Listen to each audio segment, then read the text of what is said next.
Evan hadn't expected much from a 20 laptop. Just a flickering screen and maybe a few stubborn keys. But when it booted up, the desktop was strangely clean.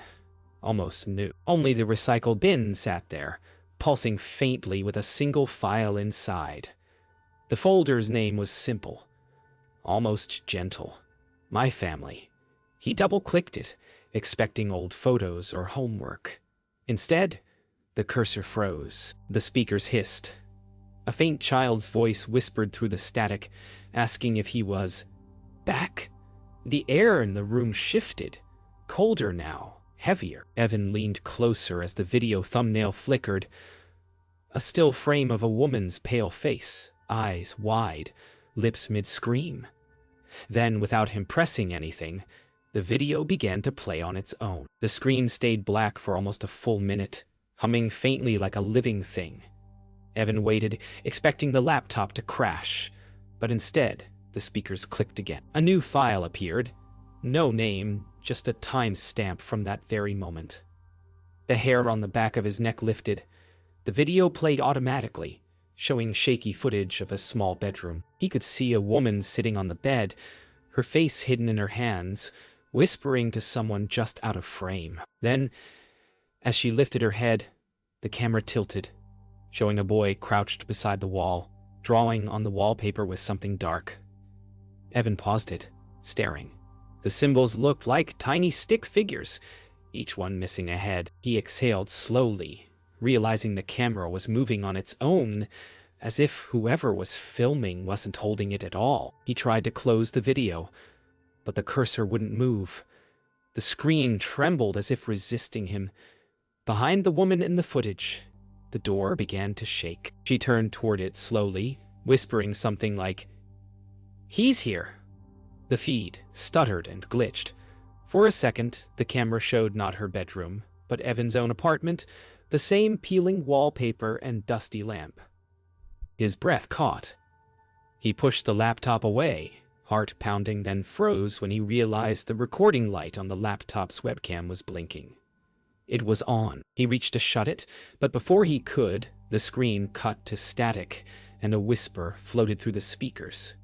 "Don't move. He'll see you." Evan slammed the lid shut. The sound echoed too long, like the room itself had swallowed it. He sat there, trying to steady his breath, when his phone buzzed on the table. A text from an unknown number blinked on screen. "Don't turn it off again." His mouth went dry. He glanced at the laptop, still closed, yet faintly vibrating. A low whine began, a faint mechanical hum that seemed to come from under the keys. He stood slowly, backing away. Then, the laptop lid lifted by itself, just an inch, enough to leak a thin line of white light onto the floor, tracing toward his bare feet. Inside that light, faintly, something moved. Something shaped like fingers pressing up from beneath the screen. The air turned colder as the laptop's light brightened, flickering like a pulse.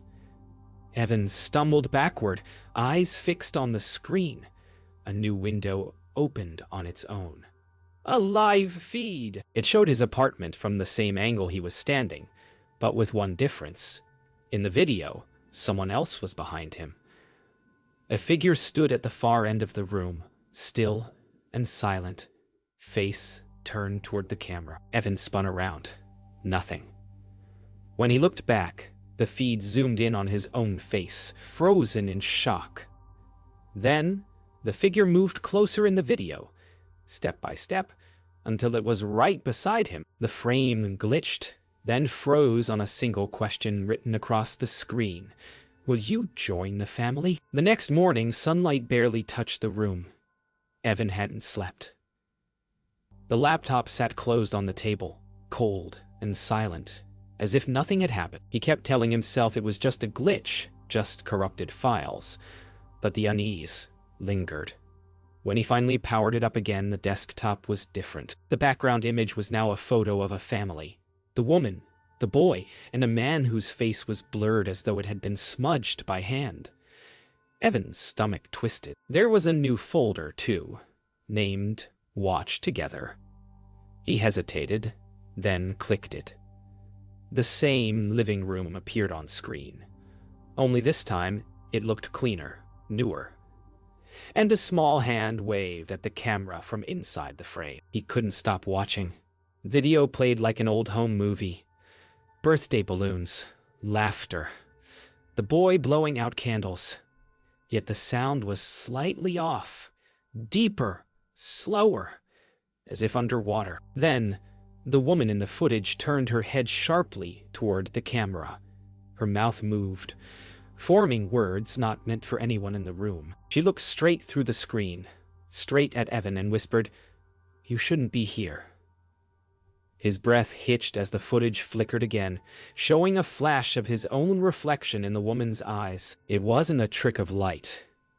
It was him, standing behind her. The laptop crashed. When it restarted, it skipped the login screen entirely. The desktop now showed multiple new video icons, each labeled with a date, each matching one from the folder. Evan opened one. It was recorded from his laptop's webcam, showing him sitting exactly where he was now. He blinked, confused, until he noticed the timestamp. It said, yesterday? 3:12 a.m. That was when the figure appeared. He rewound it. In the recording, the shadow behind him was clearer, now closer. And this time, it turned its head. Desperate for answers, Evan searched the laptop's files, digging through the system logs. Most were corrupted, replaced by strings of unreadable characters, except for one entry, user Laura. His chest tightened. Laura had never used this laptop. He opened it, and his screen went black. A few seconds later, it lit up with a video of Laura herself. His Laura sitting on their couch, wearing the same clothes as yesterday. She wasn't speaking, just staring into the camera, eyes red and wet. Then her lips moved silently. The image froze mid-frame. A cold voice from the speakers whispered, "She helped me first." He rushed to Laura's work, but she hadn't shown up. No calls, no messages. When he returned, the apartment door was slightly open. Inside, the air was heavy, the silence too thick. The laptop screen glowed from the table again, though he was sure he'd unplugged it. A new folder waited on the desktop, labeled Family Dinner. His hands shook as he clicked it. The video showed the woman, the man with the blurred face, and the boy seated at a table, an empty chair across from them. Then, slowly, the camera turned toward that chair. Evan's stomach dropped. His name was carved into the wood. Evan unplugged the laptop, pulled the battery, even wrapped it in a towel and shoved it into a closet. Still, that night, the light came on under the door. A faint pulse of blue leaking out like breath. He stared at it from the couch, gripping a flashlight that suddenly felt useless. When he opened the closet, the laptop sat on the floor, lid raised, its webcam pointed straight at him. The screen showed his apartment again, only now it was empty. No couch, no clutter. Just the same walls, stripped bare. Then, in the middle of the room, a single chair appeared on screen. He didn't own that chair, but it was right behind him now. He grabbed the chair and threw it across the room. It hit the wall and splintered, but on the laptop screen it stayed perfectly still, unbroken. The video feed wavered, then slowly turned, showing the room from another angle, like a second camera was watching. His own reflection appeared on the black edge of the screen, distorted, breathing too fast. Then the view shifted again, closer, the camera crawling toward him inch by inch. Evan backed away until his legs hit the couch. The laptop speaker crackled, and the child's voice whispered softly, "Don't leave us again." He slammed the laptop shut again, heart hammering, and backed away. His phone buzzed. A new message flashed. Recording started. He froze. The sound of typing filled the room, faint, mechanical, but not from the laptop. It came from the kitchen. Slowly, he crept toward it, each step creaking louder than the last. On the counter sat his second laptop, the one he used for work. Screen open and glowing, words appeared one by one on a blank document. He's watching too. Then the kitchen light flickered out, leaving only the glow of the screen and the faint silhouette of a figure standing just beyond it. When he turned back toward the living room, all the lights went out at once. The only illumination came from the laptop screens, both now showing different angles of the same space, his apartment. In one feed, he could see himself standing in the doorway. In the other, something stood behind him again, closer this time, face bent low near his ear. He didn't dare move. His breath fogged the cold air as the screens flickered in sync. Then, both images tilted as if the cameras were nodding. A soft mechanical voice said, "Welcome back, Evan. The family's complete." A scream echoed through the speakers, not from the woman, not from the boy, but his own. Evan stumbled back, clutching his head as the screens flashed faster and faster, showing glimpses of himself sleeping, sitting, staring, all from angles inside his apartment. The feeds layered over each other, looping endlessly. Then the woman's face appeared again, close up, her cracked lips trembling.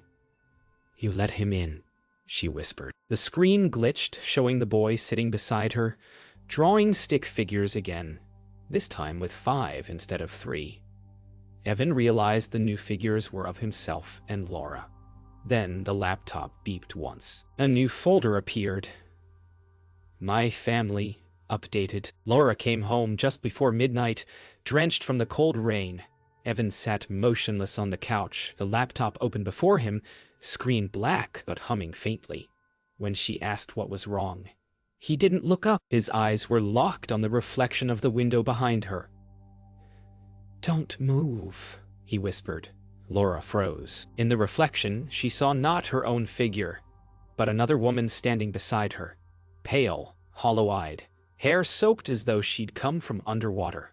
Laura turned around slowly. The space beside her was empty, but the reflection still showed the woman's hand resting on her shoulder. Laura stumbled back, knocking into the table.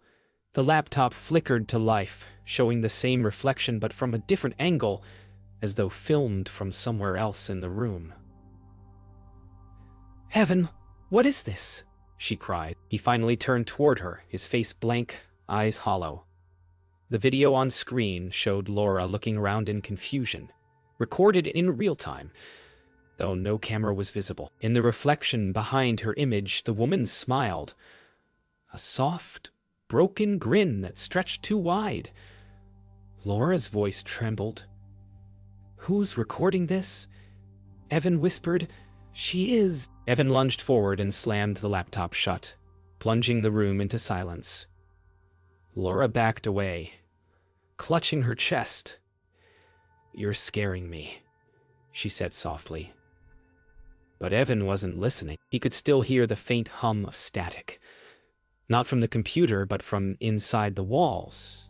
It vibrated through the floorboards, through the air, through him. Then the television turned on by itself, displaying the paused frame of the woman's smile.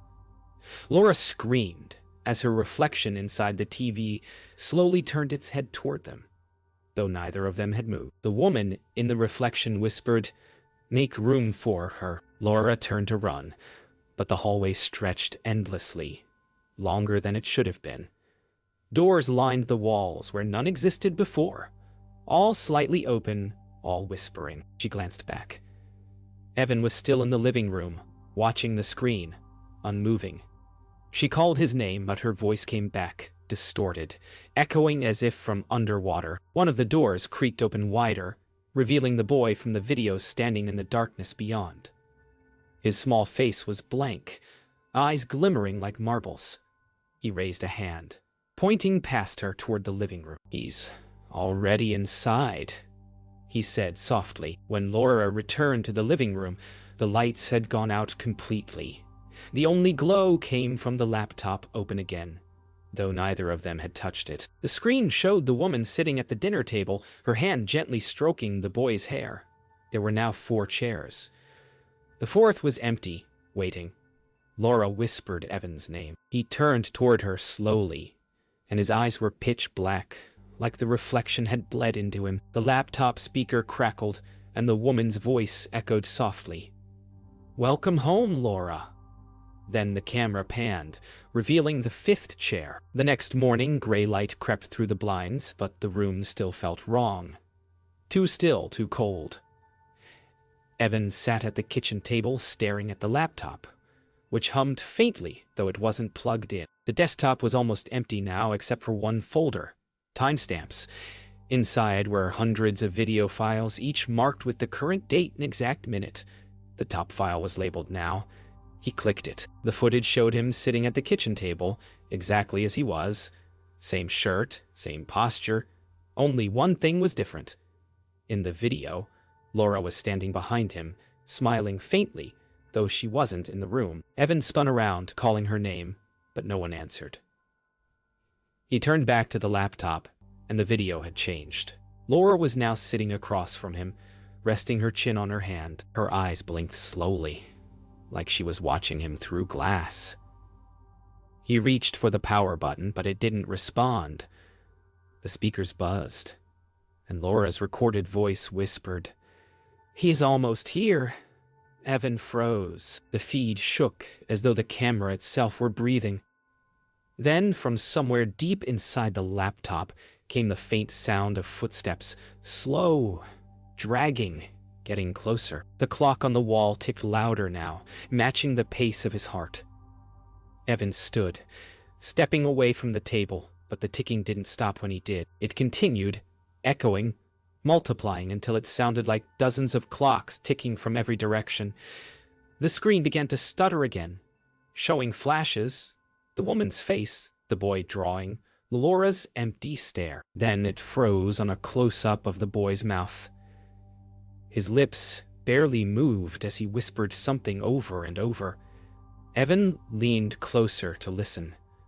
The boy was repeating his name. Evan tore the power cord from the wall, but the laptop stayed on, brighter than before. He tried smashing the screen, but his reflection stared back from the cracked glass, smiling. The reflection blinked, even when he didn't. Behind the fractured screen, the image of the family dinner appeared again. Now, all 5 chairs were filled. The woman, the boy, Laura, and a faceless man sat silently around the table. The 5th chair faced the camera. As the image flickered, Evan realized it was him sitting there, smiling with that same hollow grin. The air thickened until it felt like breathing through water. Evan stumbled backward as the laptop emitted a low hum, the same tone as a heartbeat. Then the video zoomed in on the smiling image of himself at the table. The other figures turned their heads toward the camera, toward him. Their mouths opened, whispering together, their voices layered and distorted. "Stay." The lights in the apartment flickered once, then died. When they returned, the kitchen chair was empty, the laptop screen black. Only one new folder appeared on the desktop. My family. Final. Its timestamp read the exact current time. Hours later, the apartment was silent except for the rain tapping against the windows. Evan woke on the floor, drenched in sweat, the room dim and cold. The laptop sat open again, though he didn't remember turning it on. His phone buzzed nearby, screen flickering to life. A notification popped up. New file received. My family. Final. He froze. His phone wasn't even connected to Wi-Fi. Then another buzz, and another. The same folder appeared on every device in the room. His old phone, his backup drive, even the TV. Each screen glowed faintly with the same thumbnail. A still image of him sleeping. He picked up his phone with trembling hands. The video opened automatically. It showed him lying in bed, recorded from the ceiling. His stomach clenched. There was no camera there. He watched himself toss and turn, mumbling something in his sleep. The video zoomed slowly toward his face until it stopped at his open eyes.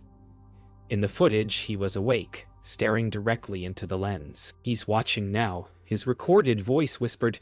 The feed went black, replaced by text appearing letter by letter. "Don't close your eyes." Evan tore the battery from his phone, threw it against the wall, and stumbled into the bathroom. He splashed cold water on his face, gripping the sink as his reflection wavered. When he looked up, there were two of him in the mirror, his real self, and another, slightly delayed. The reflection blinked first. He froze, staring. Then the second Evan smiled faintly and whispered, "You shouldn't have woken up." The lights flickered, and for a second, the reflection wasn't human at all. Just a dark, rippling shadow with teeth. He stumbled back into the living room, but every screen in the apartment had turned on again. The same live feed played on each. The apartment, viewed from dozens of impossible angles, under the couch, behind the TV, even from inside the walls. He could hear whispering from every speaker, overlapping voices calling his name, pleading, laughing, crying. Evan fell to his knees, clutching his ears. Through the noise, one voice rose above the rest. The boys. "It's your turn," he said gently. The lights dimmed, and every camera feed turned toward him at once. The whispers faded, replaced by the sound of slow breathing, not his own. The camera feeds on all screens synchronized, showing the same view. Evan sitting on the floor, head bowed, motionless. The image shimmered. Then the version of him on screen lifted its head. The real Evan watched in horror as his mirrored self smiled and reached out toward the camera. Every screen darkened for a heartbeat, then blinked back on, showing the apartment completely empty. The new desktop folder appeared at once. My family. Complete. Evan's reflection was gone from every surface, replaced by the woman's face. 3 days passed before anyone came looking for them. Laura's coworkers said she hadn't shown up for her shift. The landlord noticed the rent check sitting uncashed on the counter, the door unlocked. When he entered, the apartment was spotless. Too spotless. No dust, no dishes, not even the faintest smell of life. On the table sat the laptop, screen asleep, humming quietly like something breathing. When he lifted the lid, the desktop came alive. A new folder blinked softly in the corner, labeled My Family, 2. Inside were dozens of photographs, Evan and Laura, smiling together in the apartment. But every photo was taken from the same angle, directly behind them. The landlord tried to shut the laptop, but it resisted, the hinge stiff, humming like a living throat. The screen brightened, flickering through the photographs faster and faster. Laura cooking, Evan reading, the two of them asleep. Then, between frames, he noticed something wrong. In every photo, their faces grew paler, their smiles wider, their eyes duller. Behind them, in the same dark corner of the room, a figure began to appear. Faint at first, then clearer with every image. Long, black hair, pale skin, watching. He stumbled back, knocking over a chair, heart pounding. The laptop screen went black. Then, slowly, white text began to type itself. Do you want to meet them? The cursor blinked, waiting. He hesitated, staring at it, his hand trembling over the keyboard. Before he could move, the speakers crackled. From somewhere within the machine, a soft child's voice answered for him. Yes. The lights in the apartment flickered out. For a moment he heard footsteps. Not his, not theirs. Just the sound of someone crossing the room toward the table. The next morning the police arrived. The apartment looked untouched, no signs of struggle. But when they tried to photograph the room, every image on their digital cameras came out the same. A single, distorted frame showing a dinner table with 5 figures seated around it. The officers swore there was no table there, no people, nothing. The laptop was gone, leaving only a faint outline of dust where it had been. One officer noticed the reflection in the window, though, a woman's face staring back at them from behind their own. Her lips moved silently, forming the words, "We're still here." Later that night, in a small police evidence room, the laptop flickered to life again. No one had touched it. The monitor glowed softly, showing the folder My Family, 2, opening on its own. Inside were new photos. The landlord, the 2 officers, all standing in the apartment, unaware they'd been photographed. In the final image, the camera angle wide. At the far end of the frame sat Evan, Laura, the woman, and the boy at the dinner table, smiling faintly. The fifth chair was empty again. A slow, mechanical whisper filled the speakers. "There's always room for one more."